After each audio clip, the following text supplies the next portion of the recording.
and welcome to Power Play. I'm Vashi Kapelos in Ottawa on this Tuesday. Tonight, can Canada buy its own way out of Trump's trade war? It's not just what we build, it matters how we build. And importantly, we're building Canadian. The Feds launched their Buy Canadian policy as Trump tariffs continue to batter Canadian sectors. But can government contracts displace big U.S. business? Procurement Minister Joel Lightbound joins us in moments, and I'll ask him then the climate. I will actually push back on the idea that today is about dilly-dallying. Today is actually where we put into action regulations that are going to reduce the methane emissions in our country. As the Carney government adds a climate policy, this one on methane, in contrast to months of rollbacks, is their overall pivot on a decade of Liberal climate policy a political liability?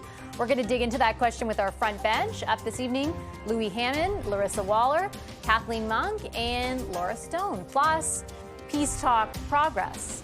We are now in the midst of the most intense and focused negotiations for peace since the beginning of this war. Ukraine's new ambassador to Canada joins the show with a look at the state of U.S. brokered peace talks with Russia. That's coming up a little bit later on. First, though, the economic landscape is shifting. Protectionist U.S. trade policy and high tariffs are adding costs and creating economic volatility. And more generally, ongoing structural changes are turning into headwinds that have the potential to disrupt supply and add inflationary pressures. The renewal of our monetary policy framework in 2026 is the opportunity to ensure we are ready for a more shock-prone world. Good money, in all its forms, is only as good as its purchasing power.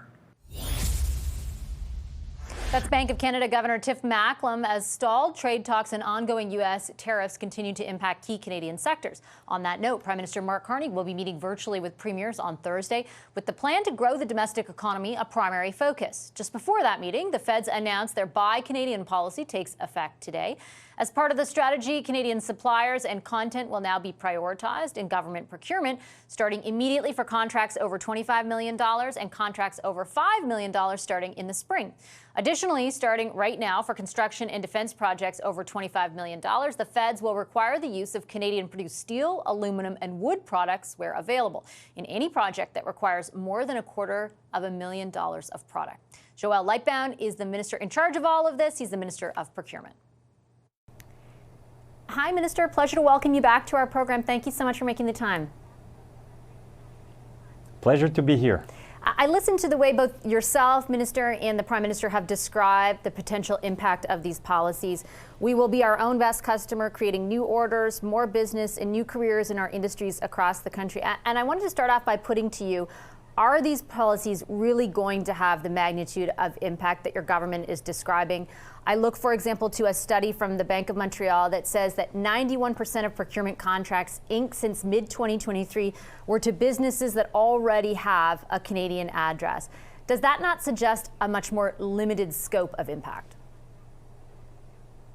Well, I think you've just put the finger on one of the problems we're trying to solve, is that a business address is not sufficient under this new Buy Canadian policy to qualify as a Canadian supplier. What we're looking for is meaningful economic activity and Canadian content as we evaluate contracts and bids for federal contracts. And how will you define that? So yes,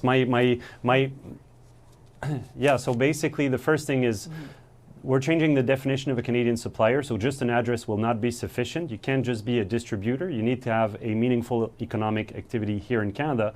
But we're also giving more points to Canadian content. And I think that's the big difference from the number you've just mentioned, where, yes, 91% of Canadian suppliers, but those Canadians can be resellers of foreign-made goods. So what we're looking for are Canadian-made IP, research and development, Canadian-made content, as well as Canadian material, as I've announced today, with aluminum, lumber, and wood products, as well as steel. Do you know the difference to be discernible? And by that I mean, are you sure that a lot of those addresses that are supplied are not reflective, let's say, of meaningful Canadian content? And now that the changes that you are describing will make a discernible difference. Yep. Are you sure? Well, I'm convinced that I'm convinced that it will, and one way we're going to proceed is we're going to ask vendors, so suppliers, where are the goods manufactured, where are they designed. So they're going to have to come up with a roadmap of how certain goods or services they're offering the Canadian government have been produced so as to have the most impact in communities. And when you look at the federal government spent on goods and services in the last year was $67 billion. We're applying it to crown corporations, but also to grants and contributions to provinces, which, all in all, when you look public procurement at public procurements across the country, it represents about 13 to 14% of GDP. So we're hoping to send a clear message that, we're going to have a clear preference for Canadian suppliers, for Canadian content, and this tends also to attract foreign investment so as to have companies invest to produce more here at home and create better jobs here, good jobs in Canada, and foster a resilient Canadian economy. Are you sure that it's going to do the latter? And I ask because it seems to me like the government is trying to sell two messages. We still stand behind the concept of free trade, but we have to take, and we are taking, this very protectionist turn in light of what the United States is doing. Can you really land both of those messages at the same time? Well, if you look at the policy I've announced today in detail, I think it's a balanced approach. We've highlighted 5 strategic sectors. So defense is one, construction, industrial goods, health and pharmaceuticals, and we're looking at these sectors to try to foster our industrial base here in Canada. And I think at the same time, we're still open to foreign companies bidding on federal contracts. However, they'll need to demonstrate that they have more Canadian content in order to be competitive. And that's a decision that we're making as a government to bolster our supply chains as well and help our economy. You mentioned, Minister, certain sectors, right? And I think Canadians are well familiar now with the ones which remain very tariff-laden vis-a-vis the United States and President Trump. I wonder if you could expand on, again, how sure you are that this will have a mitigating impact on the damage that they're feeling. And I'll point to, for example, a comment from the Forest Products Association of Canada, who said there's an incremental opportunity to sell more lumber in Canada if home construction picks up and building codes are changed. But when he quantified it, he said that would likely amount to 1 to 4 billion board feet in additional Canadian sales compared to around 13 billion that's sent to the United States. Can we really give ourselves what the U.S. has taken away? Because it seems like the numbers don't support that thesis that your government is putting forward. But as far as the Buy Canadian policy, of course, it will impact different sectors differently. But when you look at the major projects we've got in the pipeline, when you think at high-speed rail, for instance, defense procurements, the major projects in terms of critical minerals, the construction, the infrastructure, the housing, the message we're sending is that in order to be competitive for federal contracts, you'll need to be sourcing your materials where available from Canadian suppliers and Canadian materials. So, of course, it's going to be incremental. It's not going to happen overnight. But I think that message needs to be sent, and the policy is taking effect today.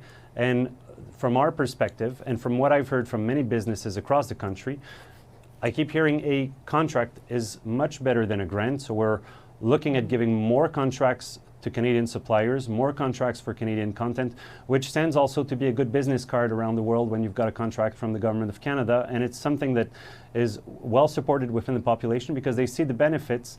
And on that end, when we evaluate bids at the federal level, there's the price, but there's the value. And the value is also the jobs created here in Canada and how it's helped our economic resilience. And I certainly understand all those points, and I most understand the point around sending a signal and delivering a message.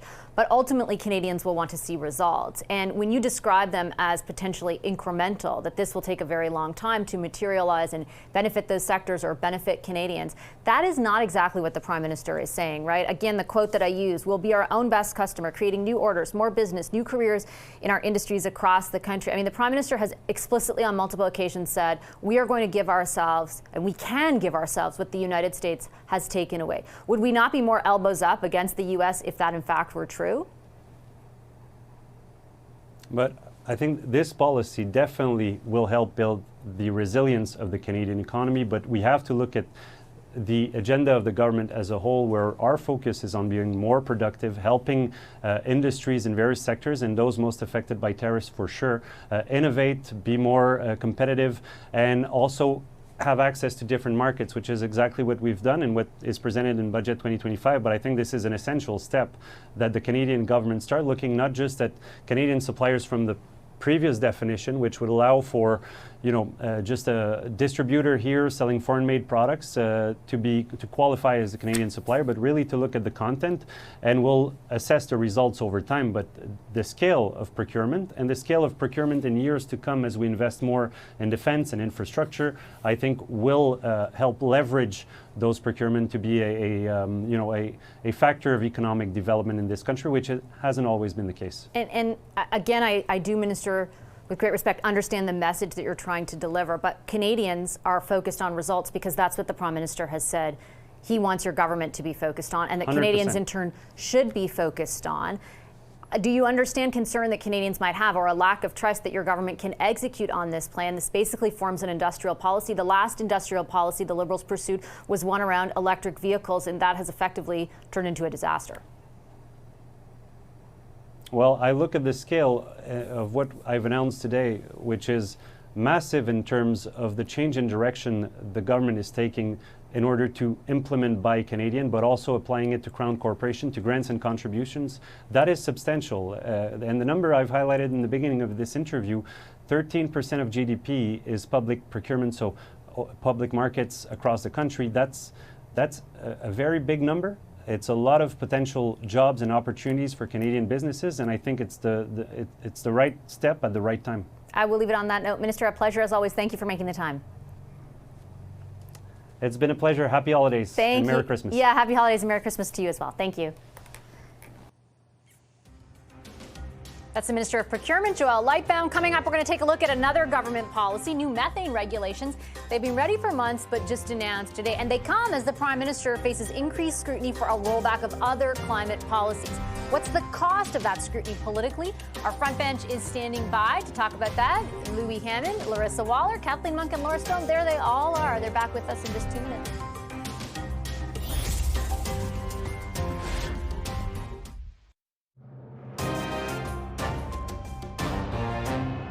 Canada's goal is still to get to 75% reduction of methane emissions by 2030. The regulations are only one of those tools, and then the regulations on a national scale, it's anticipated that they will reduce emissions by about 72% nationally, and that then there will be other measures to get to the remaining share of those emissions. So what are those other measures, and can we afford to dilly-dally when you yourself said that methane is one of the most potent greenhouse gases? I will actually push back on the idea that today is about dilly-dallying, and today is actually where we put into action regulations that are going to reduce the methane emissions in our country.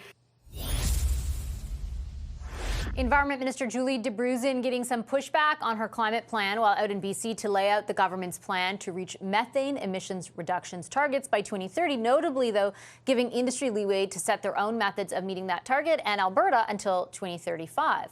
This comes after the federal government ended the consumer carbon tax, paused the electric vehicle mandate, and opened the door to scrapping the oil and gas emissions cap. Those moves also led up to a pipeline deal with Alberta that lost the Prime Minister a minister in former climate change minister Stephen Guilbeault. The Prime Minister himself is also talking about what will and won't be required to meet certain climate targets. We're paying close attention to the degree to which this new climate plan that might be ahead actually addresses the fact that there are a lot of experts saying that they cannot meet targets in 2030 and 2035. The question for our front bench, however, is how might it matter politically? Let's bring in the front bench to answer the question. Louis Hammond was a senior advisor to Industry Minister François-Philippe Champagne. Larissa Waller is the founder of Henley Strategies and former head of communications for Ontario's Conservative Premier Doug Ford. Kathleen Monk is former director of communications to the late Jack Layton. She's now the principal owner of Monk & Associates. And Laura Stone rounds us out tonight. She's a Queen's Park reporter for the Globe and Mail. Hi, everybody. Good to see you. Kathleen, I'll start with you. Yeah. The minister was pushing back on sort of the framing of some of the questions. I think it was David Thurton over at CBC asking that, but his, he makes a point. These methane regulations have been available to announce for about 9 months, and then we listed off the other climate policies that they've rolled back on. A lot of pressure on them now that Stevie Guilbeault quit and says it's impossible to meet the targets about whether they actually will. Politically, how important is this? I think it's really important. They're trying to hold on to their climate credibility after discarding all of the Trudeau climate policy. One by one has been happening since Carney's been in office. And I think there's a problem because that policy zigzagging that Carney has been doing, rolling back a lot of the Trudeau policies and not really setting out until now something forward-looking on climate has left a lot of confusion for investors. Also, voters are confused. Are they even going to meet their targets? What are the targets? Or have they given up on climate altogether? So clearly it is politics now, not climate science, that is kind of dominating things. It does, I was reminded of a great LL Cool J song, which is like, don't call it a comeback. I think the Liberals is really like, don't call it a climb down. But guess what, guys? It's really been a climb down on their climate policies. And I think that really the Liberals have to be careful because it does sow confusion. It does concern those voters who are concerned about the climate and are on more the progressive side, that they're not going to get the job done. Because remember, methane gas, our second highest greenhouse gas in Canada, it does cause a lot of pollution, health impacts, and frankly, impacts on Canadians' wallets when those climate disasters like a forest fire or a flood happen, and that impacts Canadians. I think from like a crass political perspective, if I look at public opinion polls right now, and it's been this way for a number of months, Louis, there's, they always look at an issue set and they rank the issue sets. And certainly where climate was, even at the 2019 election, is not where it is right now, given a whole host of other concerns. But to Kathleen's point, there's a large constituency of people who supported the Liberal Party, who perhaps even moved away from the New Democrats or other Greens to do so, who maybe anticipated a different posture from the Prime Minister on this. Yeah, there's no question, Vashi, in my mind, that what I call the Liberal climate change warriors are probably pretty disappointed with Mark Carney. I mean, many of them are probably even feeling buyer's remorse having voted for him. But let's be clear about something. The world has fundamentally changed over the last 6-12 months, especially since Donald Trump has been back in the White House. And the era of having climate change policy just for the sake of having them, in other words, putting in the window a bunch of feel-good, unrealistic climate targets, that's just not going to cut it anymore. You need climate change policies today that actually have an economic incentives, that can actually move the needle on your economic growth. And that's precisely what Mark Carney is trying to do. Now, he is essentially reframing the way that we're talking about this in Canada. You may not agree with him, but that's what he's trying to do. And don't get me wrong here. I mean, Mark Carney is a banker. He doesn't like regulation, never has, never probably will. But I think that his core message on this is starting to seep through. And you mentioned the public opinion polls. And essentially, the core message is this: climate change is real, climate change is risk, climate change is a threat, but it's also an economic opportunity that Canada needs to seize upon. I think that the ability for the government to deliver or win sort of political favor through that message, though, will depend on what they actually do, Larissa. And I say that because right now, most of the announcements have been around what they're not going to do anymore, and they keep referring to an overall strategy in the budget, which was like 1 page, maybe 1.5 pages double-sided. And, even Jonathan Wilkinson, I've had him on the show a few times, used to be the Minister of Environment and Energy, said, they need to produce a new climate plan in order to keep insisting that the targets will be met to some degree. How much do you think that politically matters from where you sit? It depends on what side of your Liberal flank you're worried about. Mark Carney, since becoming Prime Minister, has been more worried about the right flank and pulling over voters who probably are giving him the benefit of the doubt, who are maybe typically more accessible for Conservatives. And he's not worrying at all about the left flank, which is where the New Democratic voters, and he doesn't really have to right now. They don't have much of a party to speak of. They don't have a leader, and they've got nowhere to go. So they're going to support him either way. And you see that in the numbers. But to Louis' point where you said Mark Carney's a banker, Mark Carney is also the guy who wrote the book Values, and I encourage everybody to read it over this holiday break. It's $28 right now on Amazon. I was just checking. It's a pretty heavy read. But when he became prime minister, and I say this tongue in cheek, I didn't know which Mark Carney we were going to get. I didn't know if we were going to get Mark Carney, the banker, who actually cares about our economy, or Mark Carney, who believes what he wrote in the book Values, that we have to reorganize our entire economic system around the idea of climate. And it appears that Mark Carney is leaning towards more banker Mark Carney. But he's also Mark Carney who is pro-pipeline, except we're not going to repeal that oil tanker ban in northern BC so we can build the pipeline, but that oil can't go anywhere. So he still has to take those extra steps that's going to tick off a lot of people on his left flank. And right now that's okay. He can bleed that support, but he won't be able to bleed that support forever. So my political advice to the Liberals is do it all right now. Tick off everybody on the left. You'll get them back eventually.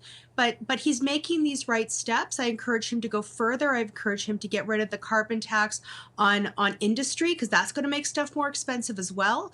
And I encourage them not to put these climate change policies that really aren't going to amount to much. Remember, Canada is only 2% of global emissions. So anything we do in Canada that's restrictive to industry hurts everybody, and it's all for show. I think that, there's definitely a couple of ways to look at that, and I do understand the argument of as a portion of overall emissions. I think the argument to counter that has long been, or at least the one Liberals used to put forward, is if we expect, the biggest polluting countries to do so, then to follow suit, then essentially we have to set an example to a certain degree. But now the debate seems to be framed very differently. I also think, Laura, that it's all in the abstract right now. But to Larissa's point, when there is a pipeline, or if there is a pipeline proposal that does ultimately require the federal government to invoke C5, to override, let's say, the tanker ban, that will be a very different situation, because then whichever version of the prime minister it is, it will have to be very clear. Absolutely. And I think there is a risk in two key provinces for the Liberals in that situation, in BC and Quebec. And that is going to be a tough sell for some of the MPs that were elected in those provinces if the prime minister goes that distance. But, we're talking 2-3 years down the road. Trump may be headed into his third term by then. We don't know. It's difficult to know what the election will be fought on, what will be achieved. And it's possible that the criticism will be that the federal government has not moved quickly enough, that we are nowhere near building a pipeline, that we can't get our resources to market. It could completely swing to the other way.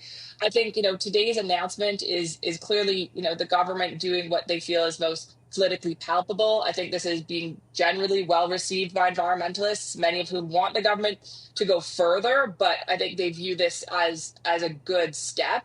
And it's not flashy, right? We're talking about landfills. We're talking about, methane reductions. This is not kind of the flashy Trudeau era environmental policies that were defining this government. This is kind of happening close to the holiday season by a minister, not the prime minister himself. I think they want to send a message to those progressive types, but they're trying not to send it far and wide to every Canadian. So this is clearly intended to win back some of that support from the environmental side, but I don't think it's going to have a wide-ranging impact in the broader public for the federal government.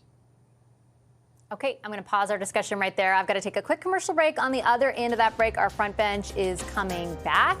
The premiers of the country are meeting on Thursday, I believe, with the Prime Minister. Of course, top of the agenda is definitely Canada-U.S. relations and the state of the trade war. We'll take a look south of the border to see how domestic issues in the United States involving the president might impact his posturing and positions in that trade war. Back in a moment with that discussion.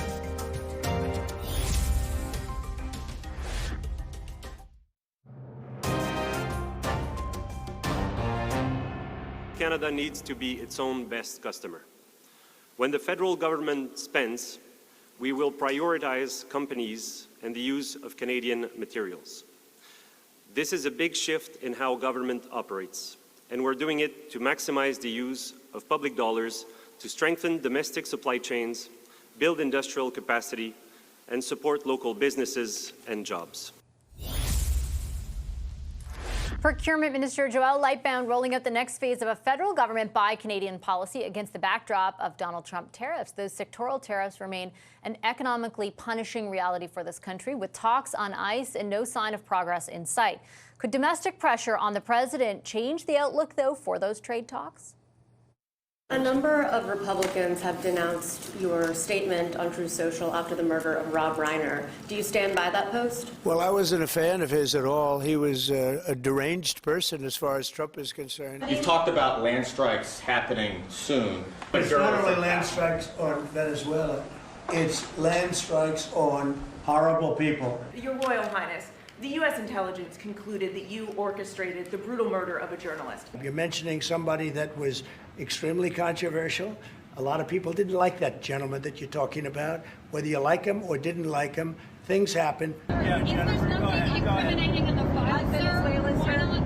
Quiet.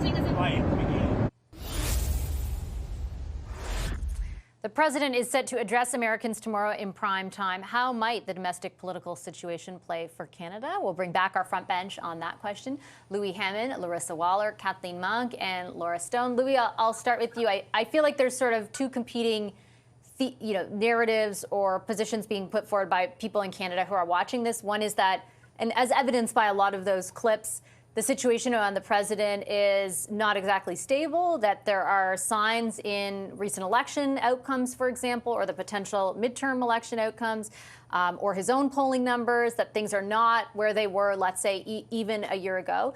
The other side of that is, even if that is the case, that doesn't necessarily mean that he's going to do the thing that logically or economically makes sense. What do you think will happen this year with Trump, and how much of a big deal is it for Canada? Well, technically, Vashi, 2026, next year, should be the year when President Trump turns into a lame duck president. I very much doubt that's going to happen. I think this guy is going to go on kicking and kicking very hard until the very end of his mandate. Does that mean that 2026 is going to be a walk in the park for the Trump administration? Far from it. You mentioned that there are midterm elections coming up. His base is starting to voice some discontent. And there's also all these tariffs that he's imposed over the last several months that are really going to start taking a bite out of the American economy. Now, what does this all mean for Canada? I think it means more of the same, unfortunately. I don't think Donald Trump is going to change. Canada has never really been top of mind for him. I don't think that's going to change next year. Essentially, if I had a piece of advice to give to the Carney government, it's bide your time, wait him out, and in the meantime, don't go off selling the farm, if you will. But again, I think we need to expect more of the same. There may be the appointment of a new ambassador in Washington, new Canadian ambassador. That will be an opportunity to maybe re-engage or reset the relationship in some way or another. But otherwise, again, I think it's just going to be more of the same. Yeah, it feels, Larissa, like pinning our hopes to the prospect of, something happening domestically in the United States, causing Trump to take a different view of tariffs, for example, or of free trade more largely. Like, that feels like a strategy that won't bode well. No, I mean, there's so many things we can't control when it comes to our relationship with the States, which is why we have to diversify our trade and become less reliant on the States. But the same truth holds, we will never change geography, right? The U.S. is always going to be our number one trading partner. We're always going to have to deal with them. It's just, how long do we have to deal with Trump? And, in the previous segment, I recommended the book Values. In this segment, I recommend read Art of the Deal. You'll get to know how Donald Trump thinks. And it's really, with him, it's not about relationships. Everything is about leverage. And he doesn't deal with silos of trade. So he doesn't deal with NATO, and he doesn't deal with drugs over here, and he doesn't deal with, I don't like you over here. Everything's at the table all at once. And I think the thing we have to know about Trump is that he's not predictable. It is so fascinating, I think, to see him lose support of his base. When I say fascinating, I also sort of mean scary, because I'm worried about him trying to get that base back. What does that look like, not only for us domestically, what does it look like on the international stage? And we talked about this a little on the radio this morning or this afternoon about the world order. And how is the world order going to change? And what's that going to do to us domestically? There's just so much. We could talk about this for hours, frankly, but I'll wrap it up that we don't know what we're going to do, so we only can control what we can control. And the Prime Minister promised he was going to be the guy to deal with Donald Trump, and so far he hasn't done that. So this meeting, Laura, I think you were the first to report the first ministers' meeting between the premiers and the prime minister will take place on Thursday. Correct me if I'm wrong, Ontario Premier Doug Ford called the president a tyrant this week, I think, when he was talking about how he wasn't going to go to Florida like he does every year. What are your thoughts on what you anticipate the premiers will be asking of the prime minister, jumping off exactly what Larissa just pointed out? Yes, they will be meeting virtually, but Premier Ford's actually going to be in Ottawa. So I guess he and Prime Minister Carney will be beside each other on Zoom, talking to the other premiers.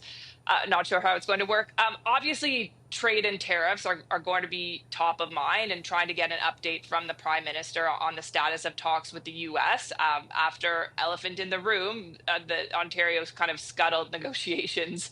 And I'm not calling the Premier an elephant, but with the Reagan ad. But that's obviously going to be one thing. I think what's interesting about these meetings is all the provinces are now coming to the table with their specific asks and demand, right? I mean, Ontario is going to be pushing for an update on the nation building projects, as are the other provinces. But Ontario wants a piece of the procurement pie, right? They're going to say, look, we want you use Ontario steel in your infrastructure projects, and if you're building pipelines and in your industries, you need to come to our province. BC is going to likely be pushing the same for their industries. So there's kind of this jockeying internally, I'd say, happening in Canada while the country does look inward and wants to boost, our economic fortunes by using domestic products. There's now going to be a bit of a competition, I would say, and maybe the premiers will disagree with that characterization, but they're now all trying to get in there with their industries and to promote their industries, many of them that have been hard hit by the tariffs. And so I think you're going to see everyone kind of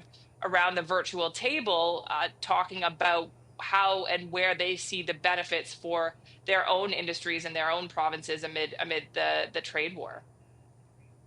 Yeah, and I think there's that aspect to it. So competition for how the Buy Canadian policy goes out. There's also competition for not competition, but different positions when it comes to what kind of supports the federal government should be offering for the sectors that are hardest hit, because those are definitely geographically different, Kathleen. Mm-hmm. And then I think this is the first meeting really since things fell off, since the MOU. So since things fell off between BC and Alberta, and that's right. They've had separate bilateral meetings, but nothing at this level. What are you watching? Yeah, maybe that's why it's virtual, right? Can you imagine Premier Eby and Premier Smith? That's why it should be in person. Yeah. It would be more. I think there might be one in person in January. Yeah.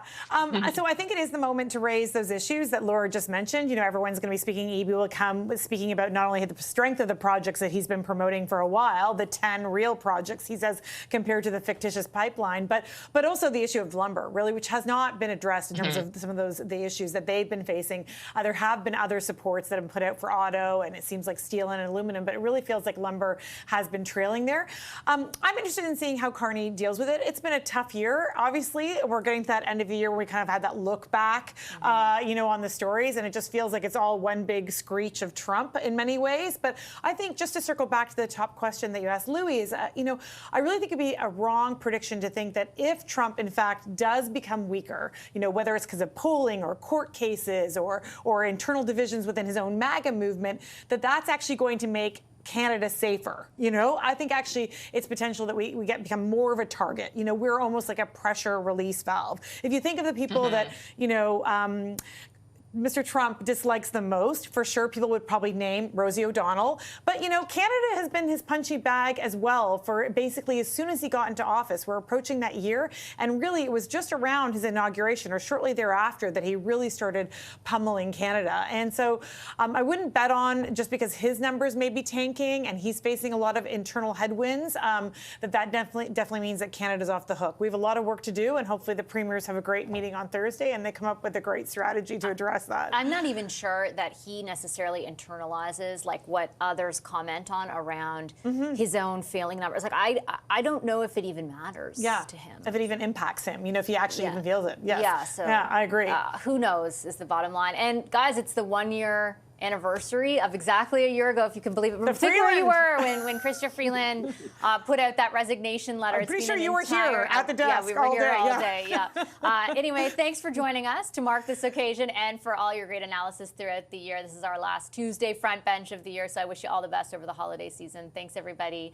Thanks to Louis Hammond, Larissa Waller, Laura Stone, and Kathleen Monk, our wonderful front bench. We're going to take a quick break tonight on Power Play, but coming up, as possible peace settlement talks to end Russia's war on Ukraine continue, is any progress tangibly being made? And what are the main sticking points? We're going to go one-on-one with Ukraine's new ambassador to Canada and ask him those questions in just a moment.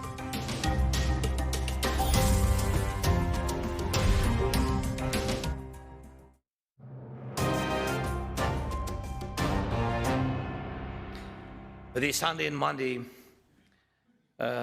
in Berlin, we held really intensive talks with President Trump's team and with Steve Witkoff, Jared Kushner, others, members of the team, and we're working in a great detail on documents that could stop the war and guarantee security. This is very important. And every single detail matters. Why? Because not a single detail must become a reward for Russia's aggression. Ukrainian President Vladimir Zelensky speaking on the state of peace talks as the United States seeks to broker a deal with Russia after nearly 4 years of war in Europe. Zelensky is just coming off a meeting with European leaders where some Americans also attending hinted there is a small but real chance a deal on an agreement is coming soon. Earlier today, I spoke with Ukraine's new ambassador to Canada, Andrei Plahotniuk, on the state of negotiations. Hi, Ambassador. It's a pleasure to meet you and a pleasure to welcome you here to our studios. Thank you for making the time. Thank you for having me. I wanted to start off on at least what I've been reading and gleaning over the past few days has unfolded between Ukrainian officials and American officials in attempting, I guess, for lack of a better term, to negotiate an end to Russia's war on Ukraine. U.S. officials said Monday they had resolved, and I'm going to quote here, 90% of the problematic issues between Russia and Ukraine. Is it your impression that that is accurate?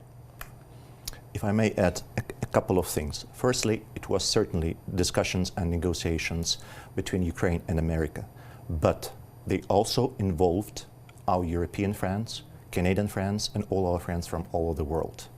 When talking on this very important issue for Ukrainian survival, as to find a just, comprehensive, and lasting peace, every single voice in support of Ukraine, every single message of solidarity is crucial for us. It's vital for us. So it was productive negotiations that continue, and in this sense, what I should say here is that we're profoundly grateful, certainly to all our partners and to American delegation, to President Trump and his negotiating team, for constructive approach, for being able to come to different locations and to listen to our arguments and to try to find solutions to this war of aggression of Russia against Ukraine. Do you feel that the search for solutions is an earnest one? Together, all of us, I mean all the parties that are at negotiating table, we will find solution that will lead us to just and lasting peace. The most important thing in this regard is to make Russia to start this genuine negotiation. That's the issue number one. This is the problem number one. This is the hurdle number one.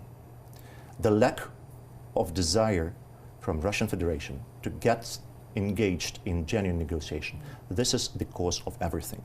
Let me remind you of yesterday's very important decision and initiative by Federal Chancellor Merz regarding this ceasefire, Christmas ceasefire initiative, which was supported by President Zelensky and by all other delegations. Today it was rejected. What are we talking about? Everyday destruction, everyday suffering, pain and blood atrocity. That's what Ukrainians are facing. So this is a very urgent thing, and certainly we are able to work as constructively as possible and as fast as possible together with partners, with American leadership, with strong European engagement and all our friends, in particular Canada, to find the solution. Is it, though, a negotiation in the truest sense of the word if you cannot count on one of the parties to negotiate in good faith? Russians have not started any kind of negotiations. Now, what we are doing together with all partners, we are trying to have a common understanding and a joint position that will be soon delivered to Russian Federation for their consideration, and we hope with certain pressure, economic pressure, political pressure, it will be accepted. So where does the U.S. factor in on that? Because when you talk about a joint position, for example, it is sometimes different to ascertain exactly what the American position under this president is, and it has changed at various points, depending on who they are engaged with at the moment. They have now, this week, been engaged very specifically with Ukraine. Do you feel that the U.S. has arrived at a joint position with Ukraine? Is that accurate to say? We need their presence, we need their leadership, and we need their coordination. That's why we are working, that's why we are talking to everyone, that's why my president comes to Berlin and to other capitals to make our partners hear our arguments. You need it, do you have it? We have arguments, we present argument, and we discuss what should be done in our view to achieve a comprehensive, just, and lasting peace, based on international law, based on the very fact that international borders cannot be moved or changed by force, based on the fact that international accountability and justice itself should be served. So all the perpetrators who commit war crimes, crimes against humanity, will be certainly brought to justice. A lot of things matter, and we are working, and a lot of decisions are being now discussed in various capitals with participation of many partners with one single goal: to make Ukraine stronger when the negotiations start, to make Ukraine stronger economically, politically, militarily. Because in the long run, we should do everything that this Russian aggression will never repeat, will never come back to our territory. One of the aspects of those discussions is around what to do with Russian frozen assets. And as long as I've been covering this war, which is for the entire duration of it almost, that has been a very live discussion, but one without resolve. Canada has taken a specific position on it that is not shared by all our European allies. I wanted to put to you a quote that I read just today from Polish Prime Minister Donald Tusk, who said that a deal, and I should say this is just ahead of a meeting of European leaders, a deal enabling the European Union to use frozen Russian assets to help rebuild Ukraine remains, quote unquote, still very far off. Is that your interpretation? And why, in your view, is it important that something happen on that? There will be no sustainable peace in Ukraine without international accountability. It's a learn-to-learn process. We understand this. And we are working a lot with our partners to make Russians pay for what they did in Ukraine and continue to do in Ukraine. One of that was the Convention on the Claims Commission, which is a part of a legal mechanism which was signed today. It's one step. Another step is certainly to use Russian frozen assets. It's once again about accountability. The second point, it will send a very strong message of the strength of European Union, European partners, and certainly giving a leadership example to other countries who possess these sovereign assets, so that these assets be used for Ukraine's reconstruction. What does it say that they can't yet get on the same page, though? The discussions continue, and certainly we expect important decisions during this week at the level of European leaders. Certainly we are working, we are presenting arguments, and we hope that this decision will be made. Just finally, because you had mentioned the cooperation between Canada and Ukraine, I wanted to conclude by asking, again, I've covered all the support that Canada has provided, both from a monetary perspective and otherwise. How would you, at this point in time, assess that level of support, and are there specific things that you are looking to Canada for? Firstly, certainly we are profoundly grateful for each and every assistance and strong solidarity that we feel every day here in Canada and in Ukraine. Today we had another important decision. which was announced by the Honourable Minister McGuinty regarding 50 million Canadian dollars for the coalition of drones. Before that, we witnessed in the beginning of December 2 decisions on the Pearl Initiative to support Ukraine efforts to acquire American-produced missiles for air defense systems, and before that to European initiatives. So these decisions are very important. They are vital for Ukraine. When it comes to our most urgent needs, they're well known to all our partners. Certainly it's about air defense, first and foremost, to protect civilians, ordinary civilians in peaceful cities, to protect our critical infrastructure. Certainly we need ammunition. Certainly we need deep strike capabilities in order, once again, to protect ourselves. This work is being done, it's well coordinated, and certainly when it comes to Canada, we are very much looking forward to explore each and every opportunity when it comes to joint defense production, which will be mutually beneficial. On the one side, vital for Ukraine, and on the other side, it will make Canada more resilient. Is very quickly, if I could follow up, is there a specific discussion on that being had right now? Like, is we there a have project? discussions. We have legal framework for that, and we are working on that. Okay. And when it comes to our wartime reality, our main goal is to have surprises for Russians, so that we are better prepared. Because it's, once again, it's not only about the numbers of defense material and armaments and what is being used. It's also about technological race, which is very tense. And we cannot lose this technological race, because Putin will not stop in Ukraine. We should be very confident of that. He will not stop if we do not stop him diplomatically, politically, economically. I'm going to leave it on that note. Ambassador, a pleasure. Thank you for making the time. Thank you for having me once again. That's Ukraine's new ambassador to Canada. We'll take one more quick commercial break here on Power Play. Our takeaway is next.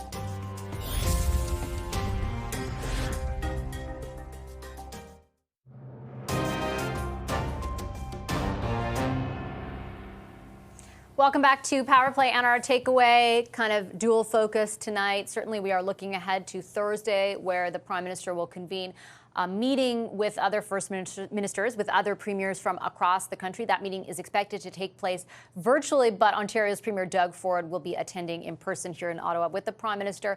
Top of the agenda, of course, is an update on where things stand with the United States in this protracted trade war. We know that a number of months ago, sectoral negotiations aimed at reducing sectoral tariffs came to a standstill, and they have not resumed in the interim. There's obviously a lot of economic damage to some of those sectors, and so there will be a lot of questions about that. And today, the just launched Buy Canadian policy and how various provinces and their sectors can fit into that federal policy. All of it against the backdrop of course, the next decision we await from U.S. President Donald Trump. He too will address Americans tomorrow night in primetime.